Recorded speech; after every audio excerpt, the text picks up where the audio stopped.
We've got the NCAA tournament, Sweet 16, coming up Thursday evening, Friday evening, and I'm not going to lie to you, I already miss it. I've had such a good time watching college basketball that tonight I'm going to watch again.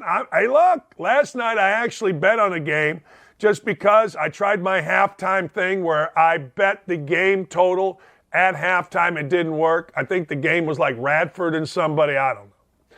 I don't even know what it was. But all right, I took a swing, right? I took a swing. But the fact of the matter is, the NCAA tournament has some great coaches in it.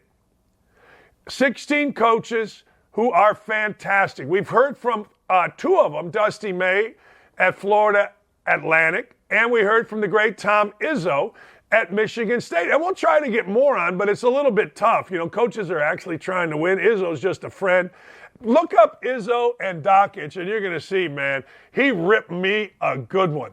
And I'm telling you privately, I ripped him. I mean, we went back and forth MFing each other.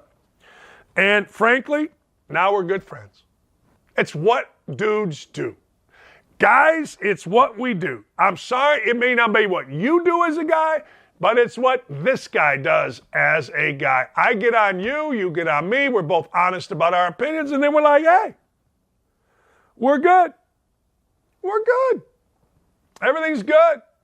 That's what guys do. See, I am not of this world because I believe that's what guys do. You believe we're supposed to cry. No, you don't. If you're watching this show, you're probably a man's man. You're probably a woman's woman. That's what you probably are. You probably have some sense. But there are 5 coaches that I think are better than any other. Number 5. San Diego State's Brian Dutcher. I knew Dutch when he was an assistant coach at Michigan, not only for Steve Fisher, Bill Free, he was there a long time. His dad, Jim Dutcher, was the coach at Minnesota when I was a player. And Jim Dutcher, he recruited the wrong guy, a dude named Mitchell Lee and a bunch of other idiots late in his career. It was unfortunate because late in his career, they were complete clowns in a hotel that we all stayed at, the Edgewater in Wisconsin, rape charges. They lost their team. He lost his job. Brian went over and coached at Michigan. Brian, when they all got fired because of the Fab Five and Jalen Rose and those idiots, Fisher went to San Diego State. Brian Dutcher went with him. Fisher became a great, great, great coach. Hall of Fame maybe type coach. I mean, he won a championship and he did great things at San Diego State. And Brian Dutcher was his assistant. They elevated him. And Brian Dutcher has been nothing short of fantastic. He has been not good. He has been great at San Diego State. One thing, if you're not aware of San Diego State, that you're going to see them do is they are physical, they are tough, they don't back down, and that's their culture.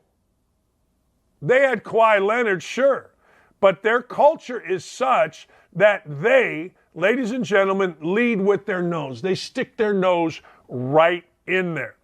It is as smooth a transition as you're ever going to see from one coach to his assistant. It doesn't happen all the time, but it happens now. So here's how Brian Dutcher has gone: 22-11, 21-13, 30-2, 23-5, 23-8, and now, ladies and gentlemen, they're in the Sweet 16.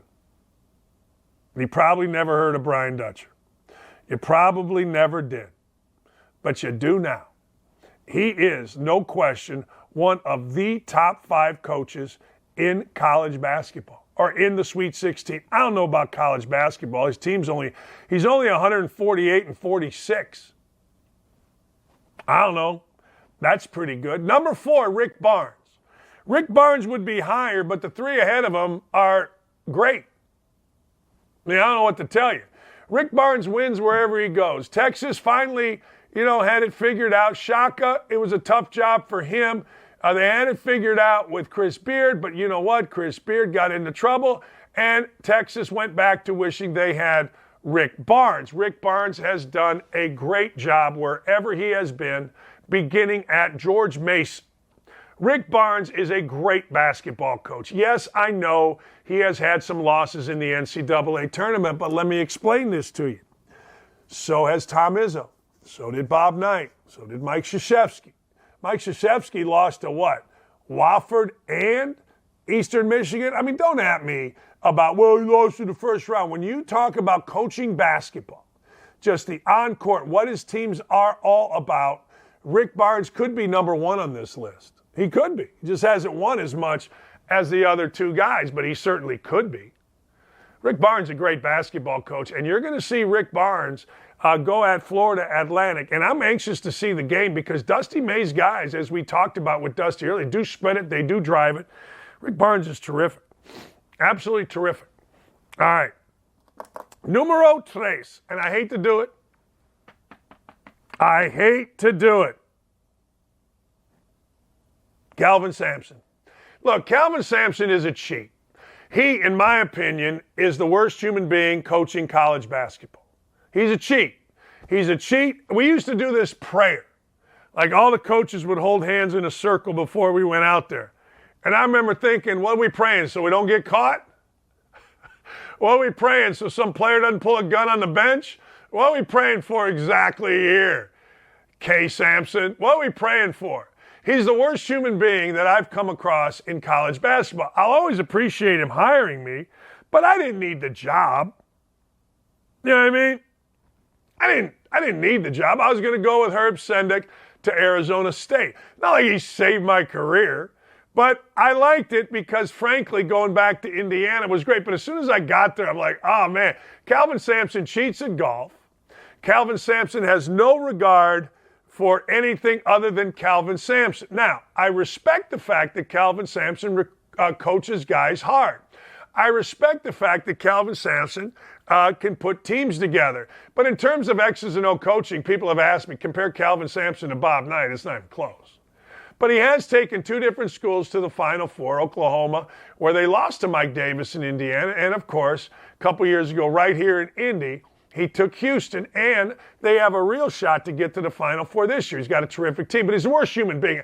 They can do all these stories on Calvin Sampson having his family around. His son, Kellen, is a nice kid. His daughter got mad at me, but who cares what a daughter thinks? That's a daughter of a coach. Could care less. But you know what? I was good to Sampson, too. I kept his kid around. I could have got rid of him, but I didn't. I kept him because I liked him. He and Travis Steele were young guys, and they had great stories of going out in Bloomington, so I kind of dug it. But anyway, Sampson is a disgusting human being. But he does coach his team hard. He coaches his team very, very hard. He does not let them slip up on the court, and if they do, he rips them. But I'll never forget two of our players in a meeting before we went to Ohio State, Armand Bassett and Jamarcus Ellis, walking in 30 minutes late to our film session, so high, it smelled so bad, and I looked over at Kellen. We were sitting in the back, and he looks at me, and he goes, whoa. And what Calvin Sampson do? He made him run 2 sprints at Ohio State. What did we do? We won the game. That's Calvin Sampson. That is the modern coach. I have no idea whether he's worse than Barry Switzer. I just know Calvin Sampson is the worst guy in college basketball, and I'll stand by it. And I hope someday he answers it and rips me, because there's nothing better than being ripped by a bad person. The worst. Awful. But hey, he's got a good team, and that's all that matters. Mark Few is the exact opposite. Mark Few is a great person. Mark Few is number 2 on this list. You get Mark Few a national championship, and he may go to number 1 of all time. I mean, when you think about Gonzaga as compared to Alabama or Indiana or Kentucky or Duke and what it should be, this is a small Catholic college in the Northwest. And they dominate college basketball. Yes, I said dominate college basketball. You can hate on Gonzaga all you want, but Gonzaga, a small Catholic school up in the Northwest, is a rush the court type of team, meaning if you beat them, you rush the court. That's what you do. That's how good they are. Don't at me about it either. Mark Few really can coach basketball. Mark Few every year, lose the guy Suggs in the first round, let's go back. Lose Corey Kispert and Suggs, let's do it again. It's just what happens. I've got them to win the national championship, but after watching the first weekend, they shouldn't win the national championship. Alabama should win the national championship if we're going just on talent. Now, one thing you'll notice, that we don't have anybody so far that has won a national championship. But they've all come close. They all obviously have a shot this year. Mark Few is a decent human being. Yes, he got a DUI, so I'm sure everybody's going to say, hey, look. And I'll say it.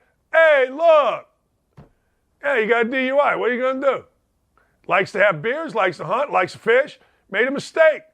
A lot of people make mistakes. Everybody makes mistakes. Hell, they're going to put Huggins in the Hall of Fame. Not only he's a cheat, and he got a DUI. He's a Hall of Famer and has never won a conference title at a big school. But hey, what are you going to do? Mark Few is a great basketball coach because his teams do exactly what is needed to win. What do I mean by that? All right, when my son was playing at Ohio State, they played Gonzaga. Gonzaga got up 13-zip. My son actually played great. However, Ohio State could not quite break away. They got up 5. Boom, boom, boom. Guess what happened? Gonzaga, I'll never forget this, got the ball open to their most clutch player, Ed Norvell Jr. I don't know where Ed Norvell Jr. is, but they got it to him, an open look. He ripped the 3. They went up 2, and the whole game changed. It's just what Mark Few does. The other night, the ball had to go to Drew Timme. Guess what? The ball went to Drew Timme. I know it's simple, but there is not mistakes made by any of these coaches' teams late, and certainly not by Mark Few. The number 1 coach in this tournament is Tom Izzo. Say whatever you'd like. He's the only guy that's won a national championship, at least on my list. And Tom Izzo does what Sampson does, but Tom Izzo is a very good human being. Tom Izzo coaches his team incredibly hard. I think the most interesting thing that we talked about with Izzo was he went from managing his team to coaching his team. What does that mean? Managing your team means I'm just trying to keep everybody going. Look, I don't have 15 guys unhappy. I don't have my stars unhappy. I'm not having to have meetings every 5 minutes. I'm not having to do that. Then he said, screw it. I'm going to coach you. I'm going to coach you hard. And when Izzo coaches you hard, oh my God, there are swear words. There are swear words. There are swear words, ladies and gentlemen. Okay? He's going to MF you. He's going to drop bombs on you. He's going to get in your backside. And you know what? At Michigan State, players come back at him. It's interesting. It's fascinating. But he's got a nice team. He mentioned Tyson Walker, the guard from New York. That kid can explode. Like big explode. I remember watching him explode against Purdue at Michigan State. Really, really good player. Hogart, another good player. Malik Hall, he's kind of the key. Inside guys, we saw Sissoko kind of dominate the last 5 minutes. He's got enough guys, and as he said, it's a homegrown team for the most part. You know what you're going to do. Here's what you do when you're scouting against Tom Izzo. You got to win the backboard. It's the one team in college basketball that will pound you into submission on the backboard. You got to get back on defense because their point guard will take it, their wings will run, their 4-man or 5-man first down will sprint, we call it Main Street. He will sprint right down the middle of the floor, trying to get in the post, ball side. Their trail guy will either ball screen or screen away or maybe catch and shoot. He's been doing the same things, ladies and gentlemen, for I don't know how long. Let me ask you Indiana fans out there. Any Miller cops worried about in the tournament we're going to wear a headband? Any Miller cop, hey, when you go to a press conference, say a buzzword. Of course not. These are men. These are adults. Miller Kopp brought a Northwestern pre-this year mentality to Indiana basketball, and it stunk. Indiana stunk over these last 2 years. Yes, they got in a tournament. They lost 20-plus games over 2 years at Indiana with an All-American and an older team. Don't at me about this. Indiana, well, I'm not even going to get into it. I'm not. I agree, Dave Renard. He should have called an Uber, but he didn't. Let he who hasn't sinned throw the first stone. Yeah, I got to tell you. More I talked to some Indiana people yesterday, some people in the program, and they're so tired of Miller Kopp. They're so exhausted with that idiot. Get mad at me all you'd like. Hey, thanks for watching Don't At Me with me, Dan DAKICH. Make sure to like, subscribe, or click the notification bell for more of my beautiful face. Check out my full show to my right, or watch this other video. See ya.